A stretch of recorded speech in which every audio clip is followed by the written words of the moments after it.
Hello again, everybody. This is John with BestPriceNutrition.com. Today I'm here to talk to you guys about how to get lean, because it's a common question that we get in the videos, and oftentimes the answers for me are, well, it depends, and so on and so forth, and that's because there's a lot of variables to consider. There's not a one-size-fits-all answer. I don't know your activity level, I don't know your goals, and things like that, so that's typically why you'll get follow-up questions from me, or I'll say, it depends. So I kind of want to give you guys like a little step-by-step retrospective for how to get lean for everyday life. Obviously, the same principles can apply to somebody who's looking to compete, or just, somebody who just wants to look good and get lean maybe for the summer or spring break, what have you. My first tip would be to figure out what your goal body weight is, okay, and base your calories on that. And we'll give an example a little later in the video. But first of all, as I said, I don't know one's activity level, and I don't know your calorie intake. So my recommendation is to use something like MyFitnessPal. If you are currently eating pretty good, you think you're about where you want to be in terms of calories taken in, use MyFitnessPal for about 3-4 weeks, even 2 weeks, just to establish a baseline so you have an idea of what you're taking in. It's really easy to use. As you use it more and more, I'm sure there's tutorials online. It's free. You can do it from your, if you have a smartphone, they have apps and stuff like that for it. There's meals pre-programmed from common places. You can look them up. You can create your own meals. So it's a really easy tool. If you're not eating good, you're just eating terrible and you're not doing what you need to do to get lean. We'll cover a little bit later a good calorie starting point for you. So number one is you got to establish your starting point. So use MyFitnessPal.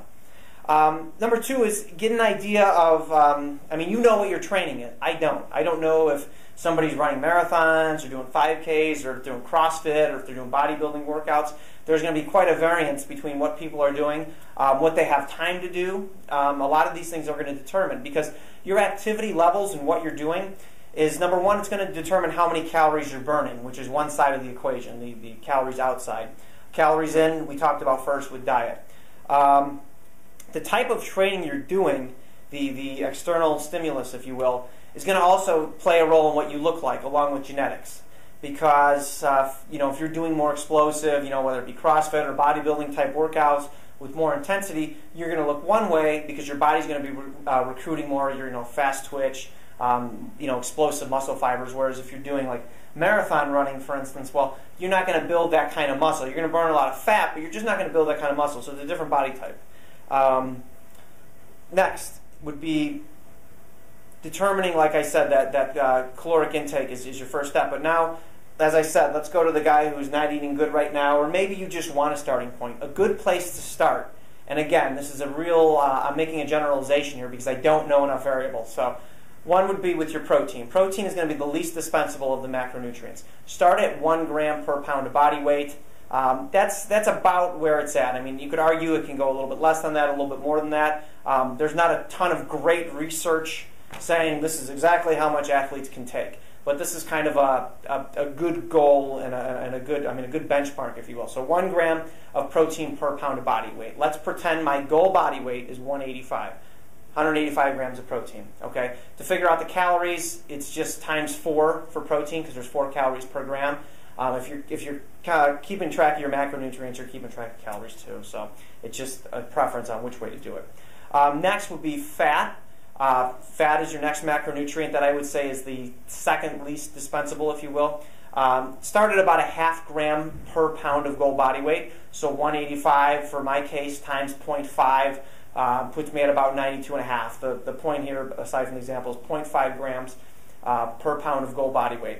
Fat has the lowest thermic effect, if you will. In other words, for instance, eating protein has there's a cost to eating protein. In other words, your body has to expend some energy breaking it down, so you're going to realize about 80% of the calories that you take in from protein.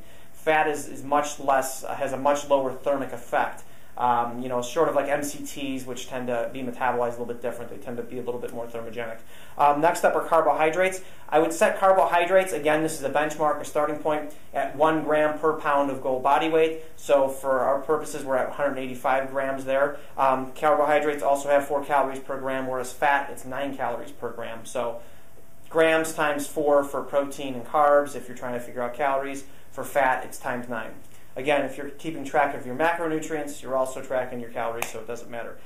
That would give you a benchmark. You can plug those numbers into MyFitnessPal, do that for about 3 or 4 weeks, and see where you're at in terms of, am I getting leaner? I would say weigh yourself. I think that's one metric to use is body weight, but there's some other variables to consider there, which we'll touch on in a minute here. Take pictures. That's a really best advice I can give. If you're not going to go and get a DEXA scan for body fat, which is expensive, and you're probably not going to do that. If you have somebody at your gym that's good with calipers and they're consistent, and they know what they're doing, that can be a good way to measure. But pictures are really good. Pictures don't lie. So I think, and make sure pictures are similar with the same amount of overhead light. If you're tanner or not, that's going to make a difference too. So obviously you can only control so much, but it's a good place to start. So you use that as your starting point, or whatever your starting point is, if you have a little bit better idea of what your activity level is, because the whole goal here is to create a slight caloric deficit. In other words, you take in a little bit less calories than you're burning, so that way you burn some body fat. That's the idea. You don't want to go too low, because if you just starve yourself, well, then you're going to start giving up muscle tissue, which you don't want to do, because the more muscle you have, the more fat you're going to burn, because muscle cells, they're going to increase your RMR, your resting metabolic rate. So in determining resting metabolic rate, there's a few formulas out there. It's not a one-size-fits-all, but in general, I want to say 10 times your body weight is going to be how many calories. So for instance, this guy, 185 pounds, is going to be like 1,800 to 1,900 calories RMR. So that's your baseline, and then you add an activity on top of that. Again, activity is going to vary from person to person, so that's why we have to establish this starting point. After about 4 weeks, if you are not getting leaner, okay, start dialing back your calories. The most dispensable of your macronutrients is going to be carbohydrates. Well, I'm not a carbophobic person. It's just that you have to have, obviously, your protein to repair damaged muscle tissue, build structures throughout your body. Fat also has to be maintained at a certain level so that your endocrine system and everything is up to par. Now, fat at the levels that we determined, you do have some room to come down with. But first, I would start cutting carbohydrates. Cut back 10 to 15%.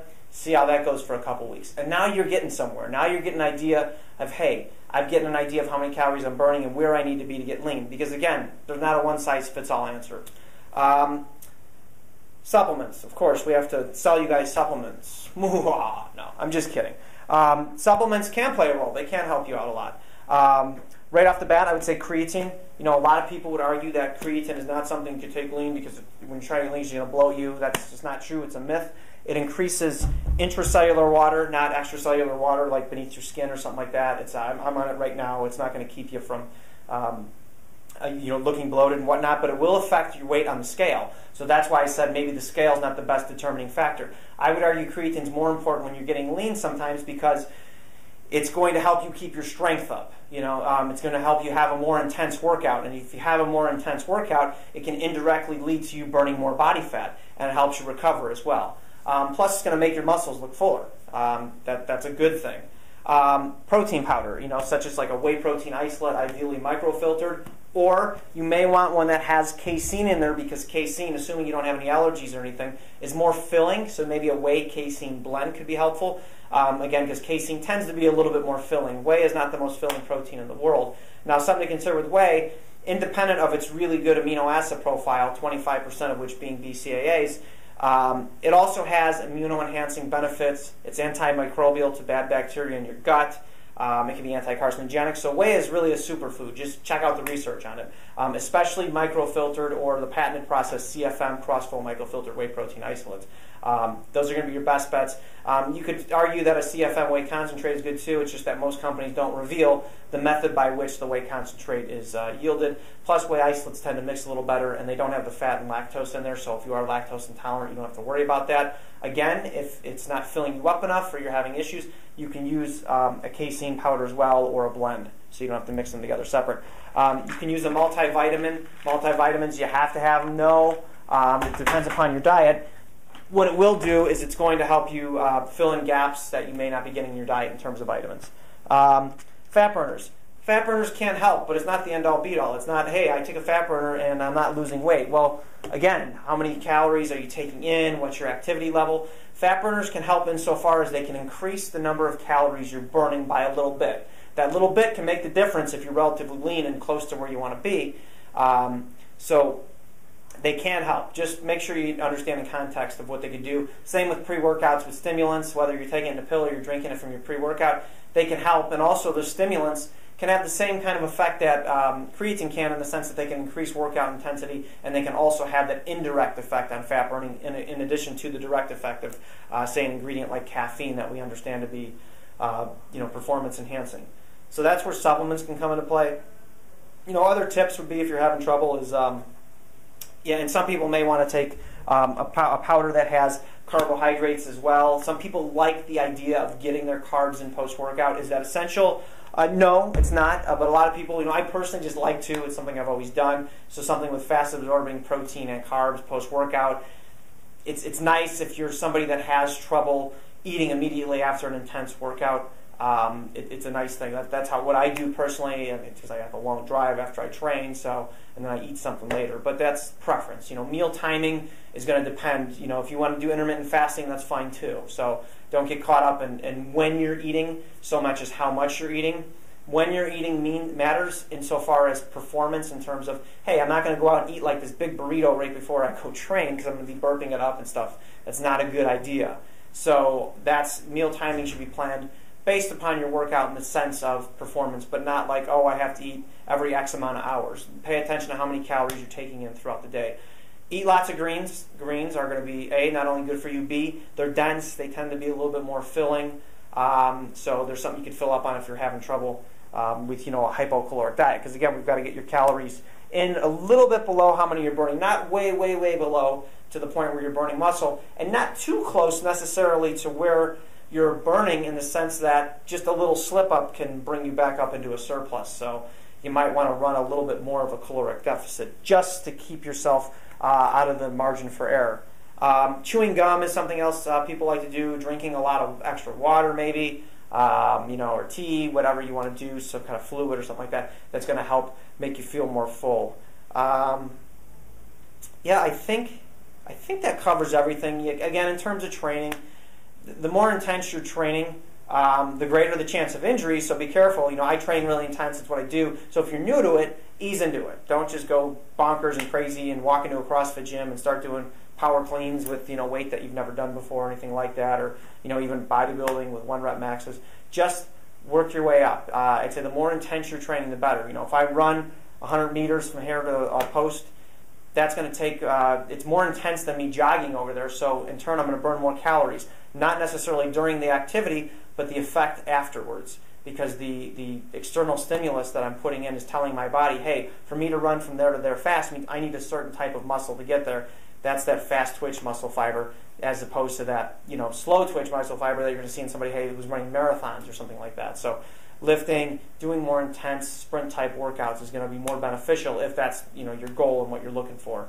Obviously, if you're an endurance athlete, you're probably going to be pretty lean. You already probably burn more calories than you take in. You probably have trouble getting in enough calories to stay up. So the type of muscle fiber your body recruits is going to be different. So I think we covered everything in the video. Jeff, did we cover everything behind the camera? I think we got it. I think we got everything? Okay. So if you guys have questions, happy to answer them. Post them in the comments section. Again, these are just some general guidelines. I don't need somebody saying, hey, that's too many calories or too few. I don't know your activity level. I don't know what you're doing. I don't know what your goal is. This is a baseline. It's just an idea. That's an example. If you already know about where you need to be, then start there. So I hope I was able to get that across to you guys. Again, send those questions out. We're happy to answer them. Also, check us out at facebook.com/bestpricenutrition, and thank you for watching.